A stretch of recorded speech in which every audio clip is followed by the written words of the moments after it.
এটা কি কাউনের ভাত না? এটা নিয়ে যাও, এটা দাও এখানে। দুধ, এগুলা তো এমনি নাস্তা, সময়টা ধরালাম না। কাঁঠাল দাও, সময় দাও। সময়টা নিয়ে আসি। পাউরুটি ডিম দিয়ে ভাজা।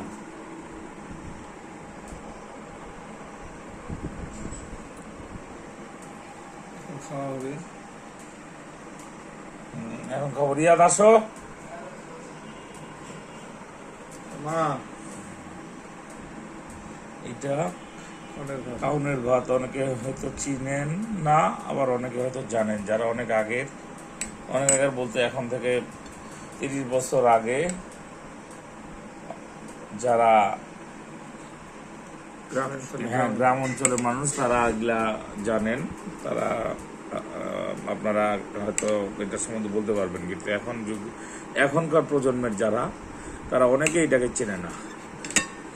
এটা খুব একটা টেস্টি খাবার। এইটার পায়েস খাওয়া যায় দুধ দিয়ে, আবার এটা দিয়ে ভাতও রান্না করে খাওয়া যায় খিচুড়ির মতো। আবার এটা দিয়ে কাঁঠাল দিয়ে, দুধ দিয়ে, আম দিয়ে খেতে খুব একটা ভালো টেস্ট হয়। তো আজকে গ্রামের বাড়িতে, আমাদের বাড়িতে ভাইয়ের বাসায় সকালের নাস্তা করতেছি।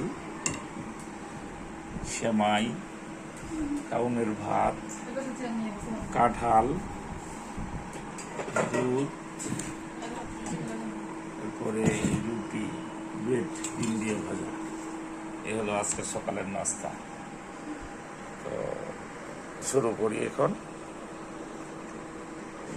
তুমি কি রে এখানে নিয়ে নিবা নাকি? এই যে দুধ, তখন আমি খোলা রাখি। দুধ, কাঁঠাল দিয়ে এইভাবে এই নাস্তার খাওয়া হয়। অনেকে অনেকভাবে এটা খেয়ে থাকে, কিন্তু গ্রাম অঞ্চলে সাধারণত এইভাবেই খায় আর কি। এই যে রিয়াদ খাচ্ছে। কেমন লাগতেছে আব্বু? অনেক ভালো, মজাদার, টেস্টি। কাঁঠাল নিচ্ছ না? হ্যাঁ। নাও। এই যে এইভাবে কাঁঠাল দিয়ে, দুধ দিয়ে, এই কাউনের ভাত এটা খাওয়া হয়। এই যে ভাবে কাঁঠাল বাছে দিচ্ছে। খাওয়াইতে ভালোই লাগে। হ্যাঁ, এখন আমি শুরু করব। হ্যালো গাইস, খাওয়া শেষ করলাম। প্রায় 25 বছর, 20 থেকে 25 বছরের পর এমন একটা অসাধারণ খাওয়া খাইলাম, যে খাওয়া শেষ। তো যারা আপনারা এই খাবারটা সম্বন্ধে জানেন এবং চিনেন, তারা প্লিজ কমেন্ট করে জানাবেন। Thank you. বেশি শেয়ার করবেন।